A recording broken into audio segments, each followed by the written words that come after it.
Fala galera, e aí voltamos agora para a nossa segunda parte.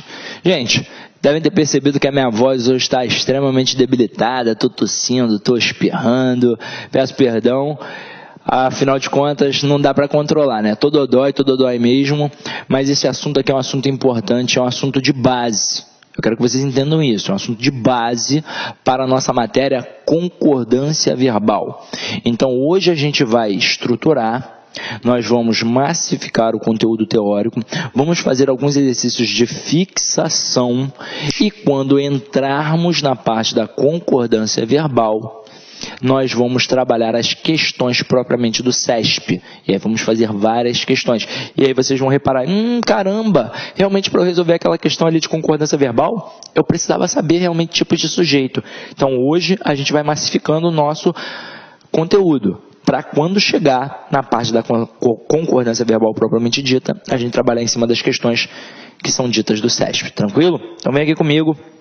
Nós estávamos estudando a parte da oração sem sujeito, vimos o primeiro caso, que é com o verbo haver, ao estar no sentido de existir, ocorrer e acontecer, e iremos agora para a segunda parte, que é com os verbos fazer e estar, indicando tempo ou clima. Então, toda vez que isso acontecer, nós também vamos ter uma oração sem sujeito. Qual é o principal elemento que cai na prova? É o verbo fazer. Esse é o que mais cai. Então aqui, ó, faz anos que não vejo Maria. Mas no dia a dia, como é que as pessoas falam? Fazem anos que não vejo Maria. E é por isso que isso aqui cai na prova. É por isso. Por exemplo, no Rio de Janeiro agora, estava um calor do caramba, agora está chovendo. E aqui tem verões rigorosos.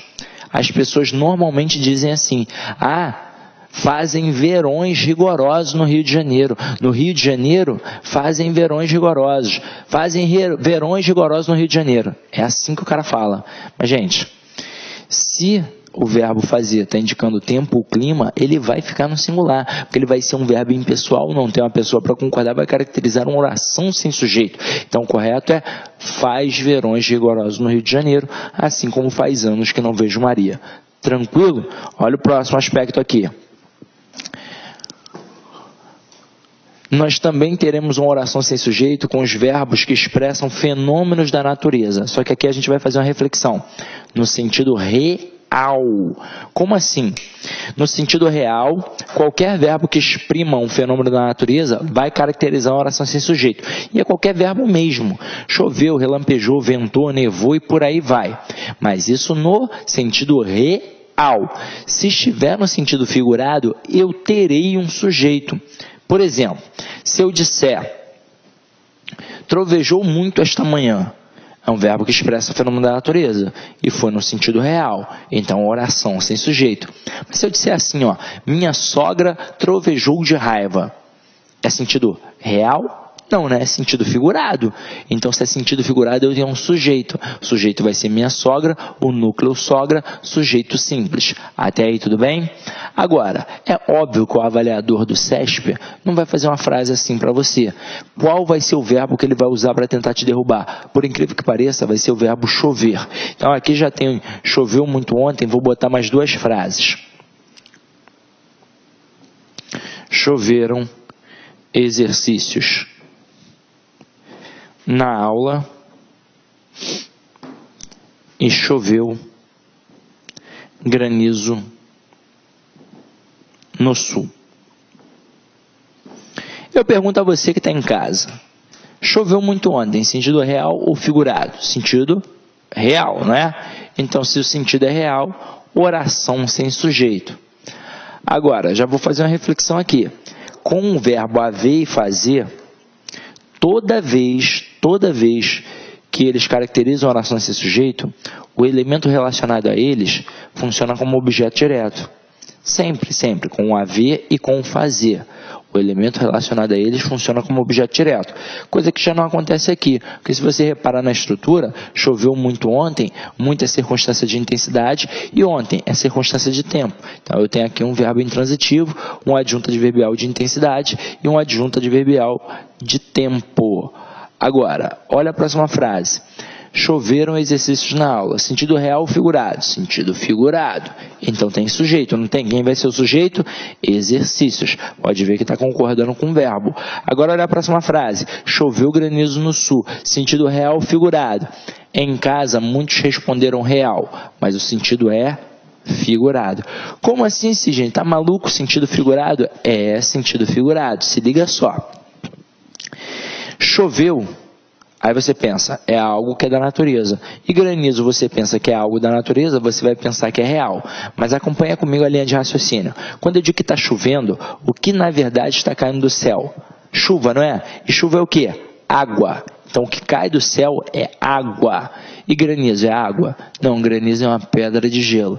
Aí tem um aluno mais espertinho que vai falar assim, mas gelo é a água em estado sólido, mas a aula não é de ciências. A aula é de língua portuguesa, companheiro. Então, aqui o sentido é figurado. Sabe que tipo de figura de linguagem eu utilizei aqui? A catacrese. Aí tu vai falar assim, porra, fudeu, ferrou. Então acompanha aqui comigo, ó. Granizo é sujeito e concorda com o verbo. Tanto é que se eu tivesse colocado granizos, eu deveria colocar choveram granizos no sul. Eu fiz de propósito. Eu deixei a estrutura no singular para o verbo ficar no singular para você pensar que era uma oração sem sujeito. Mas aqui nós temos a figura de linguagem chamada catacrese, que talvez você não tenha aprendido muito bem na época da escola. Na época da escola, para facilitar a vida, como é que a professora nos ensinou? Que era uma parte do corpo atribuída a um ser inanimado, como o braço da cadeira, o pé da mesa, a asa da xícara, o bico do bule e por aí vai. Mas a catacrese, na verdade, é uma metáfora fossilizada. Surgiu como metáfora, era a associação entre dois termos distintos. Só que foi tão usada, que perdeu aquele sentido de metáfora e passou a ser chamada de catacrese. Tanto é que a palavra catacrese, ela significa abuso. Ou seja, é uma expressão que foi extremamente desgastada pelo uso, assim como o braço do sofá, o pé da mesa, a asa da xícara, o bico do bule, o dente, né, do serrote, por aí vai. Só que além de ser uma expressão desgastada pelo uso, é também a impossibilidade de colocar um termo numa sentença, como por exemplo, chuva de granizo. Por que eu coloquei choveu granizo no sul? Para o William Bonner não ter de falar no Jornal Nacional que está caindo pedra de gelo do céu. Então, para ele não falar que está caindo pedra de gelo do céu, porque ele não teria um outro termo, ele diz que está chovendo o quê? Granizo. Outro exemplo interessante para poder cair na prova de catacrese é a palavra embarque. Assim como desembarque. O cara pode, numa tacada só, cobrar formação de palavras, mas também pode cobrar figuras de linguagem. Vamos lá. Embarque veio de quê? Veio de barco, não é? Beleza. Então, a palavra embarque foi criada para barcos. Mas eu tenho embarque e desembarque no aeroporto, na rodoviária, no ponto do táxi, por aí vai. Por quê? Porque não tem uma outra expressão. Então, ao dizer que os passageiros ficaram enrolados no embarque do aeroporto, eu fiz a utilização de uma figura de linguagem denominada catacrese. Então anota aí no teu materialzinho, ó. Qualquer coisa que chova e não seja a chuva será o sujeito. Chuva de granizo, chuva de canivete, chuva de gols, chuva de palavrões e por aí vai. Tranquilo? Foi. Então, agora, ó, para finalizar, vem o camarada mais traiçoeiro da nossa prova, o mais traiçoeiro mesmo. E assim, eu vou ser muito contundente na análise que eu vou fazer aqui, porque é o que acontece na gramática, não vai ser o achismo. Então vem aqui comigo, ó, com o verbo ser indicando o tempo.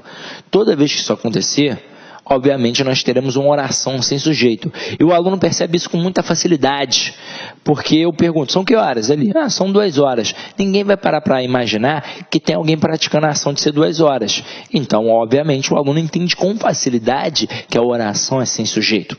Só que o avaliador é esperto. Ele não vai te perguntar se a oração é sem sujeito. Ele vai perguntar qual é o tipo de sujeito, porque você vai matar que é uma oração sem sujeito, que é um sujeito inexistente. Aí o que ele vai fazer? Ele vai destacar o termo 2 horas e vai perguntar qual é a função sintática. Aí vamos lá, ó. Vamos trabalhar aqui com 4 opções. Ele poderia dizer que é sujeito, ele poderia dizer que é objeto direto, ele poderia dizer que é adjunto adverbial de tempo, e ele poderia dizer que é predicativo do sujeito. Por que eu coloquei essas 4 situações? Porque são 4 análises inteligentes. Eu quero que você entenda isso. São 4 análises inteligentes. Pô, se inteligente, é inteligente. Por exemplo, para concurso público, a gente estuda a gramática tradicional. Mas dentro da faculdade de letras, nós estudamos várias gramáticas, inclusive a tradicional.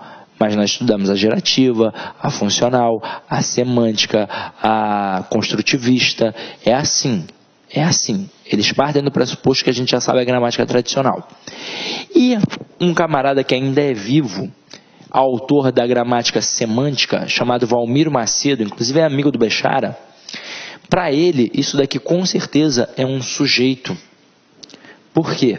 Porque é um termo que está concordando com um verbo. Só que para você, que está fazendo a prova do concurso, você já estudou lá na convenção gramatical que o verbo se indica no tempo ou ele caracteriza uma oração sem sujeito. Então aqui não pode ser sujeito. Beleza, matamos. Muito aluno marcaria objeto direto, porque isso sempre acontece com os verbos haver e com o verbo fazer. Mas eu tomei cuidado de mostrar a vocês que não acontecia, por exemplo, com o verbo chover. E quem foi que disse que o objeto tem que concordar com o verbo? Isso está errado. E agora eu quero que vocês prestem muita atenção. Tem muito professor conhecido e bom de concurso público que em livros e em videoaulas dizem que isso daqui é um adjunto adverbial de tempo. Eu até concordo com o pensamento, é inteligente, porque notoriamente aqui tem um valor temporal, notoriamente. Então a gente pensa que é uma adjunta adverbial de tempo, só que não é adjunta adverbial de tempo. Para a gramática, isso aqui é um predicativo do sujeito, para todos os gramáticos tradicionais, inclusive o Bechara, que é o camarada que é mais tranquilo, mais liberal. Ele que normalmente diz em várias situações, tanto faz, para ele isso daqui ele não tira o pé de cima. Para ele isso daqui é predicativo do sujeito. Aí o aluno pira. Como assim predicativo do sujeito se a oração é sem sujeito? Mas ao estudar a transitividade verbal, ao estudar a classificação do verbo, você estudou que toda vez que tem um verbo transitivo direto, ele pede um objeto direto. Toda vez que tem um verbo transitivo indireto, ele pede o quê? Um objeto indireto. Toda vez que tem um verbo transitivo direto e indireto, ele pede o quê? 2 objetos, um direto e outro indireto. Quando tem um verbo intransitivo, ou não pede ou vai pedir um adjunto adverbial. E quando eu tenho verbo de ligação? Sempre eu tenho um predicativo do sujeito. Então aqui, o são é verbo de ligação e 2 horas com certeza é predicativo do sujeito. Outro fator para sustentar a classificação de predicativo do sujeito. É o único elemento fora o sujeito que realmente pode concordar com o verbo. Olha a frase, tudo são flores. Na frase, tudo são flores, tudo é o sujeito. São é o verbo ser, que é o verbo de ligação, e flores é o predicativo do sujeito. E o verbo está concordando com quem? Com o predicativo do sujeito. Ou seja, comprovação viva de que o predicativo do sujeito pode concordar com o verbo. Inclusive, tem alguns gramáticos, como o Azeredo, por exemplo, que ao fazer aquele desmembramento dos termos da oração, ele coloca nos termos essenciais sujeito, predicado e predicativo do sujeito. Porque é um termo que concorda, que se relaciona ao verbo. Olha que loucura. Agora, eu quero que vocês entendam o seguinte. Eu quero que vocês entendam que para o padrão da língua, para a gramática tradicional, a estrutura 2 horas aqui, com certeza absoluta, é predicativo do sujeito. Tranquilo? Beleza? É assim para o Bechara, é assim para o Rocha Lima, é assim para o Celso Cunha, e é assim que vai cair na tua prova, tá? Agora, o que a gente vai fazer? Exercícios. Vamos massificar aqui no nosso exercício. Então, eu botei aqui, numere as colunas sendo A, sujeito simples, B, sujeito composto, C, sujeito indeterminado e D, oração sem sujeito. Quem ficou de fora aqui? Ficou de fora o sujeito desinencial, chamado sujeito oculto.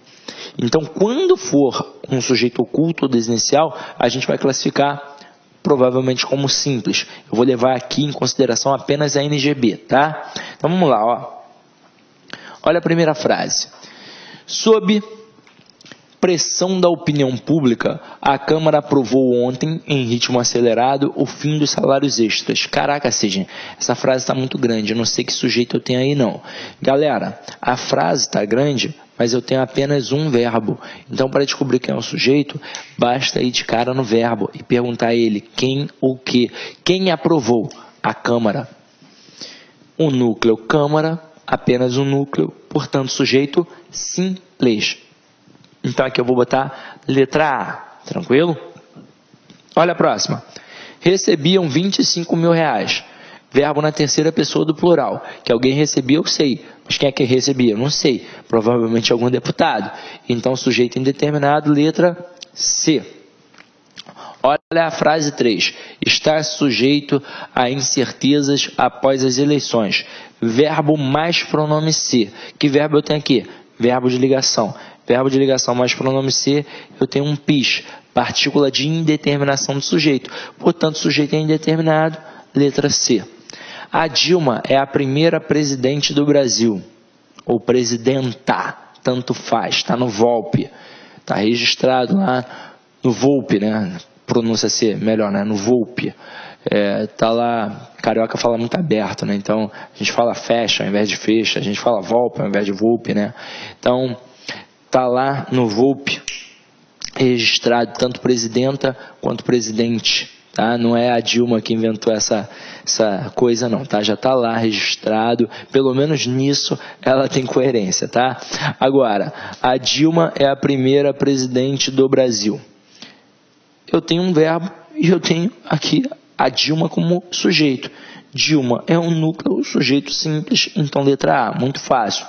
Choveu muito, aí observa, é um verbo que expressa o fenômeno da natureza e está no sentido real. Se está no sentido real, a oração é sem sujeito. Então aqui, ó, letra D, oração sem sujeito.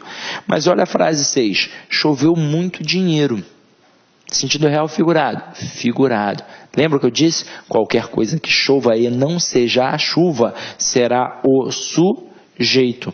O núcleo é dinheiro, então sujeito simples. Tranquilo? Vamos para a próxima.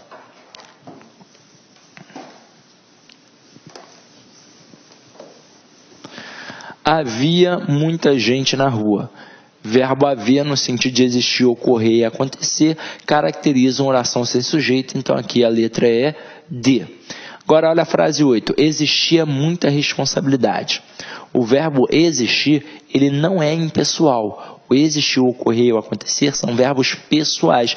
Então o que está relacionado a ele funciona como sujeito. Então muita responsabilidade é o sujeito, responsabilidade é um núcleo, então só tem uma palavra como núcleo, sujeito simples. Agora, se eu tivesse colocado havia muita responsabilidade, aí seria uma oração sem sujeito. E se eu tivesse colocado aqui, ó, muitas responsabilidades. Vamos lá. Com o verbo haver, eu deixaria o verbo haver no singular. Eu colocaria havia muitas responsabilidades, porque a oração é sem sujeito. Agora, ao colocar o verbo existir, que é um verbo pessoal, portanto vai ter sujeito, eu colocaria existiam muitas responsabilidades. Tranquilo? Então vamos lá, ó. Choram de susto os meninos. Se você não estiver muito atento, você pode pensar que se trata de um sujeito indeterminado, porque está começando com um verbo na terceira pessoa do plural. E ainda não apareceu um referente antes. Mas basta perguntar para o verbo, ó, quem é que está chorando? Os meninos. Então, como eu tenho meninos como núcleo, apenas um núcleo, então coloca na ordem direta. Os meninos choram de susto. Então, aqui eu tenho um sujeito simples, resposta letra A. Tá? Vamos para a próxima. Fazia grande calor. Verbo fazer, indicando tempo ou clima, caracteriza oração sem sujeito. Então aqui a resposta é a letra D de dado. Olha a próxima. Na minha rua estão cortando árvores. Que alguém está cortando, eu sei. Mas quem é que está cortando? Eu não sei. Então sujeito indeterminado. Então a resposta é a letra C. Frase 12. Bronzeado e de alto astral, Jesus brilhou na semana de moda carioca. Jesus da Madonna, tá, gente? Pelo amor de Deus. Vamos lá, quem foi que brilhou? Jesus. Tem apenas uma palavra, então sujeito simples. Vamos para o próximo bloquinho aqui, ó.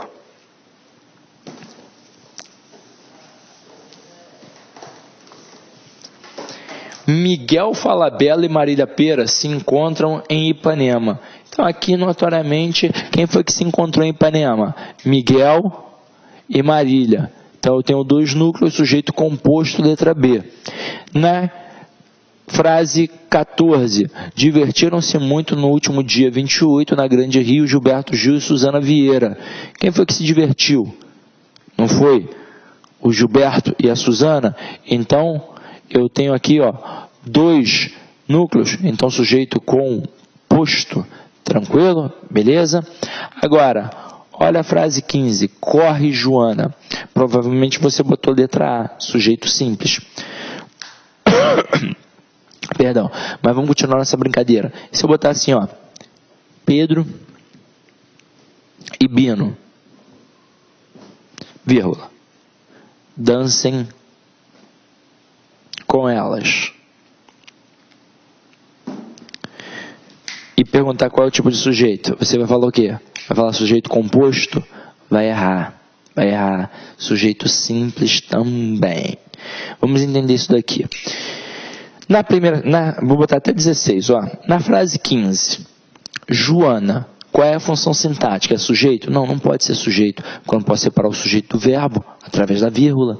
Joana aqui é um vocativo. Se é um vocativo, não pode ser sujeito. Está entendendo? Se já tem uma função sintática, não pode ter outra. Ah, mas como é que eu disse que é sujeito simples, Sidney? Vamos lá. Na época da escola, você aprendeu isso daqui como sujeito oculto. Com certeza a professora te ensinou assim. Porque na hora que eu tenho um elemento que é vocativo, sendo referente da estrutura verbal, que vem no imperativo, pode ver que é uma ordem, eu sempre terei um sujeito oculto, porque é como se eu dissesse para qualquer pessoa, ó, corre, você. E como eu identifico você como apenas uma palavra, eu digo que o sujeito é simples. Agora, quando eu digo Pedro e Bino dancem com elas, repara que Pedro e Bino também é o quê? Um vocativo. O que é o vocativo? A palavra vocativo vem da palavra latina vocare, que significa evocar, ou seja, um chamamento. É quando eu chamo a pessoa. Diga-se de passagem, é o único termo que existe na língua portuguesa que sempre será isolado através da vírgula. O único. Ah, mas sim, eu aprendi com aposto também. Não, eu tenho 3 tipos de aposto. O explicativo, o resumitivo e o especificativo. O único que vem entre vírgulas é o explicativo, porque na verdade toda a estrutura explicativa na língua portuguesa vem entre vírgulas. Agora, o vocativo, ele sempre vem entre vírgulas, porque ele nem sequer faz parte do plano de análise sintática da estrutura da língua portuguesa. Ele não faz parte dos termos da oração. Observa que ele não está dentro do quadrinho. Ele vem fora do quadrinho, porque na verdade ele faz parte do plano discursivo, do plano da oralidade. E é por isso, por ser um chamamento, que ele obrigatoriamente vem entre vírgulas. Então aqui é vocativo. Agora, da mesma forma que eu fiz, ei, você corre, eu digo assim, ó, ei, vocês dancem com elas. Na época da escola, tua professora dizia que isso daqui era sujeito oculto. Aí você vai dizer que é sujeito simples, porque eu identifiquei o vocês. Ou seja, olha que questão maravilhosa. Eu posso ter um elemento dentro desse vocativo, 2 elementos, 1 milhão de elementos. Se o vocativo é o referente do processo verbal, o sujeito é simples, porque eu vou dizer você ou vocês. E aí vai depender de como o avaliador quis construir uma questão como essa. Eu, se fosse construir, não colocaria oculto como possibilidade. Eu colocaria uma frase como Pedro e Bino dancem com elas e diria na prova que é sujeito composto, para muita gente dizer que está certo e errar. Ou então diria que é sujeito simples, para muita gente dizer que está errado e errar também. Entenderam a malícia da coisa? Então, beleza. Então, vamos já agora para um novo exemplo de exercício. Vamos lá, ó. Talvez eu não tenha dito ainda para esta turma, mas o ideal é que você sempre faça o exercício antes que eu faça, beleza? Depois é só observar a resolução.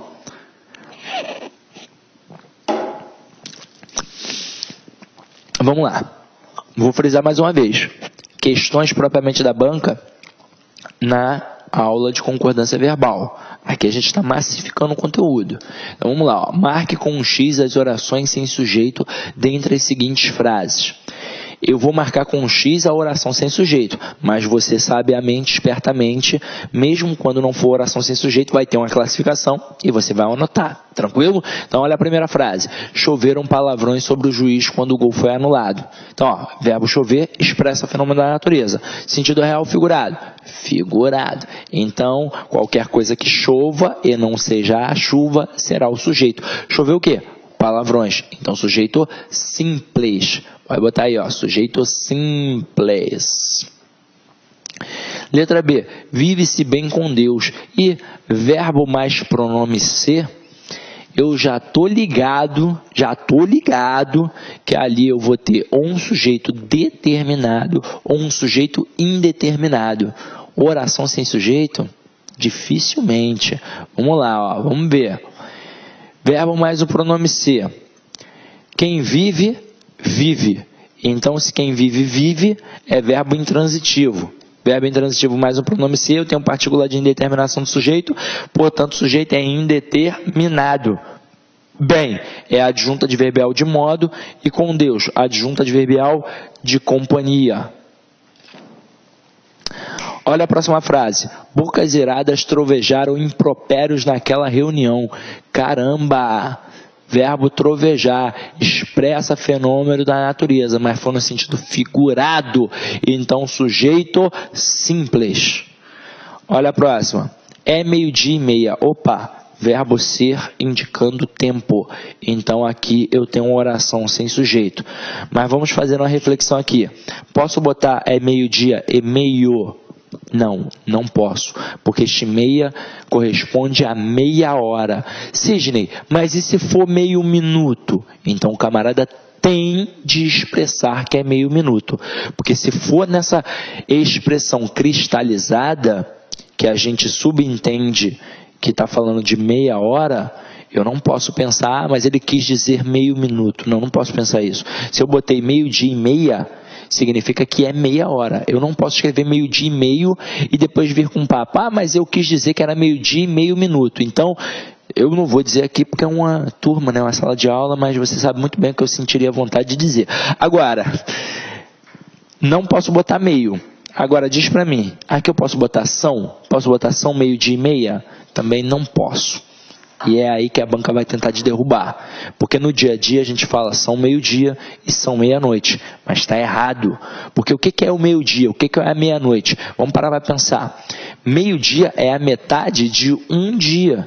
Meia-noite é a metade de uma noite. Então, se é igual ou menor que um, só pode ficar no singular. Então, é meio-dia, é uma hora. A partir do 2, aí sim, são 2 horas, são 3 horas e por aí vai. Mas eu tenho aqui uma oração sem sujeito. Olha a próxima frase. Fazem 2 anos hoje os gêmeos. A aula não fala assim, oração sem sujeito, verbo fazer indicando tempo. Não, calma, meu companheiro. Pode até reparar que o verbo está no plural. Verbo fazer, caracterizando a oração sem sujeito, obrigatoriamente fica no singular. Coloca na ordem direta. Os gêmeos fazem 2 anos hoje. Então, os gêmeos aqui é que funcionam como sujeito. A palavra gêmeos é o núcleo, então, sujeito simples. Tranquilo? Então, ó, quando tiver relacionado a aniversário, o aniversariante é que vai ser o sujeito, beleza? Olha a próxima frase. Pode haver motivos melhores? Aqui eu tenho uma locução verbal. Detalhe, na aula de concordância verbal, a gente vai voltar nisso daqui, para a gente poder trabalhar a concordância. Mas já de cara, ó, tem aqui, pode haver motivos melhores? Eu tenho uma locução verbal, então eu tenho um verbo principal e um verbo auxiliar. O verbo principal é um verbo impessoal. Então, se o verbo principal, o que manda é impessoal, significa que a oração é sem sujeito. Então, aqui, ó, oração sem sujeito. Marquei um xizinho. Agora, na frase G, sim, podem existir melhores motivos. Eu tenho aqui uma locução verbal, mas olha o verbo principal. O verbo principal é o verbo existir. E o verbo existir é pessoal. Então, melhores motivos funciona como sujeito. Motivos é um núcleo, como está no plural, o verbo auxiliar tem que concordar com esse camarada. Então, por isso, podem existir melhores motivos. Então, eu tenho um sujeito simples. E para finalizar, faz anos que não vejo Maria. Ah, faz anos que não vejo Maria. Então, o verbo fazer indicando tempo ou clima caracteriza oração sem sujeito. Tranquilo, meu companheiro? Então, como eu disse a vocês, hoje era só para a gente dar uma massificada.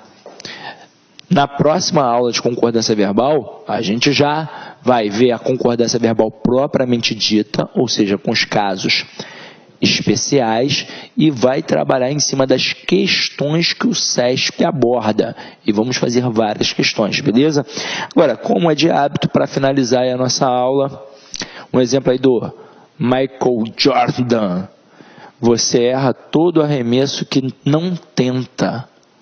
Olha que interessante. Não tenta, você erra. Então, você não pode fazer assim, ó. Eu vejo, recentemente, teve um concurso aqui no Rio, que não foi no Rio, né? Foi em Niterói, para fiscal. E, salário R$9.000 para fiscal de posturas e para fiscal de tributos, quase R$22.000. Aí o cara pensa, só vai ter crânio fazendo isso daí, só vai ter cara que está estudando há 5, 6, 7 anos, eu vou tentar, eu estou estudando há 6 meses, há 1 ano, não vou tentar não, não dá não. Aí, meu parceiro, você errou o arremesso, porque você tem que pelo menos tentar para adquirir experiência. Já é concurseiro, está com condição de fazer? Faça, que você vai sempre ficar mais forte, tranquilo? Então, meu companheiro, é isso. Avalie aí a aula. Hoje eu acho que não foi tão boa, porque eu estou muito resfriado, estou passando, estou até com febre, dor de cabeça. Peço desculpa, mas eu tinha que vir, porque eu tenho a responsabilidade com você, meu querido aluno, tranquilo? Então, meu companheiro, minha companheira, idem em paz e que o Senhor sempre vos acompanhe. Fica com Deus, tá? Beijo do gordo.